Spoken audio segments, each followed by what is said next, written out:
राम भक्त हनुमान शायद हिंदू पौराणिक कथाओं में सबसे सम्मानित देवताओं में से एक हैं और यद्यपि हम में से अधिकांश लोग इस देवता के जीवन के बारे में काफी कुछ जानते हैं, परंतु क्यों हनुमान जी ने यमराज को श्री राम के प्राण लेने से रोक लिया था और क्यों हनुमान जी ने अपने पूरे शरीर पर सिंदूर लगा लिया था। अभी भी बहुत सी ऐसी चीजें हैं जो वास्तव में हम अपने बजरंग बली के बारे में नहीं जानते। स्वागत है दोस्तों आपका हमारे चैनल भारत एक रहस्य पर, और आज के इस वीडियो में हम आपको बताएंगे हनुमान जी के बारे में 8 ऐसी बातें जो शायद ही आप लोग जानते होंगे। तो बजरंग बली का नाम लेके इस वीडियो को शुरू करते हैं। नंबर 1, भगवान हनुमान भगवान राम के प्रति बहुत समर्पित थे। कहा जाता है कि एक बार माता सीता ने अपने माथे पर सिंदूर लगाया हुआ था। उस पर हनुमान जी ने उनसे पूछा कि ये क्यों लगाया हुआ है।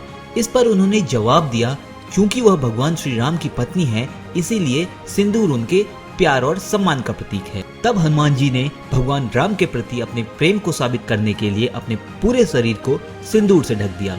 भगवान राम वास्तव में इससे बहुत प्रभावित हुए और उन्होंने ये वरदान दिया कि जो लोग भविष्य में सिंदूर से भगवान हनुमान की पूजा करेंगे उनकी सभी मुश्किलें दूर हो जाएंगी।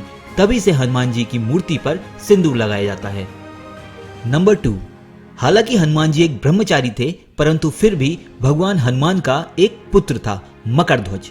हनुमान जी के पुत्र मकरध्वज का जन्म उसी की नाम की तरह एक शक्तिशाली मछली से हुआ था। लंका दहन करने के बाद जब हनुमान जी अपनी जली हुई पूंछ को ठंडा करने के लिए समुद्र में कूद गए, तब ऐसा कहा जाता है कि मछली ने उनका पसीना निगल लिया था और इस तरह मकरध्वज का जन्म हुआ। नंबर 3, हनुमान जी ने रामायण का अपना एक संस्करण भी बनाया था। लंका में युद्ध के बाद हनुमान भगवान राम के प्रति अपनी श्रद्धा जारी रखने के लिए हिमालय पर चले गए। हनुमान ने अपने नाखूनों से हिमालय की दीवारों पर प्रभु श्री राम की कहानी को अपने संस्करण में लिखा, जबकि महर्षि वाल्मीकि रामायण के अपने संस्करण को दिखाने के लिए हनुमान के पास गए तो उन्होंने उन दीवारों को देखा और दुखी महसूस किया, क्योंकि वाल्मीकि का मानना था कि हनुमान की रामायण उनसे श्रेष्ठ थी।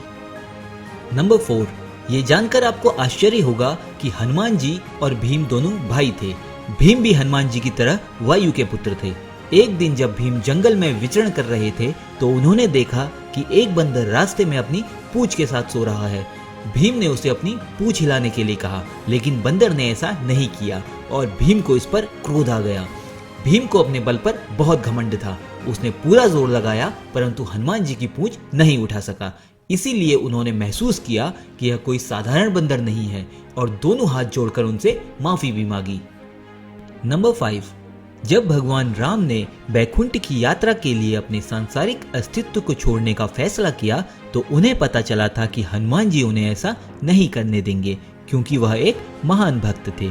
इसीलिए उन्होंने हनुमान जी को अपनी अंगूठी खोजने का निर्देश दिया, जो जमीन पर गिर गई थी और फिर पाताल लोक में गायब हो गई थी।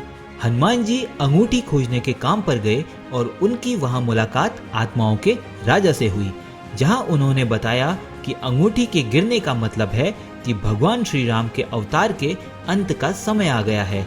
इस पर हनुमान जी बहुत दुखी हुए।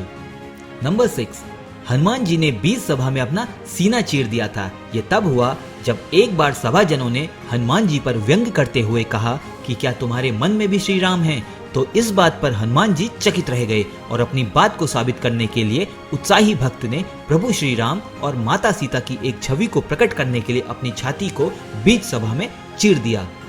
नंबर 7, हनुमान जी इस कलयुग में आज भी जिंदा हैं। हनुमान जी इस कलयुग के अंत तक अपने शरीर में ही रहेंगे। वे आज भी धरती पर विचरण करते हैं। हनुमान जी को धर्म की रक्षा के लिए अमरता का वरदान मिला था। इस वरदान के कारण आज भी हनुमान जी जीवित हैं और वे भगवान के भक्तों तथा धर्म की रक्षा में लगे हुए हैं। नंबर 8, हनुमान जी की माँ एक अप्सरा थी, लेकिन एक ऋषि ने उनकी माँ अंजना को श्राप दिया था कि वह जब भी किसी से प्रेम करेगी तो उनका मुंह वानर के समान हो जाएगा। तब उन्होंने भगवान ब्रह्मा से इस श्राप से मुक्ति के लिए प्रार्थना करी। तब ब्रह्मा जी ने उन्हें पृथ्वी पर मानव रूप में जन्म लेने का रास्ता बताया और तब अंजना वानरों के राजा केसरी के साथ प्रेम करने लगी और दोनों ने शादी कर ली। अंजना भगवान शिव की परम भक्त थी और उनकी भक्ति से प्रसन्न होकर भगवान शिव ने उन्हें पुत्र के रूप में जन्म देने का वरदान दिया। हनुमान जी का जन्म ही शिव का 11वां अवतार माना गया है। तो दोस्तों ये थे हनुमान जी से जुड़े 8 ऐसे रहस्य जिनसे शायद आप अनजान थे। आशा करते हैं आपको हमारा ये वीडियो पसंद आया होगा। अगर आपके मन में कोई भी सवाल हो तो कृपया करके हमें कमेंट बॉक्स में जरूर बताइए। मिलते हैं ऐसी ही किसी नई वीडियो के साथ, तब तक के लिए जय श्री राम।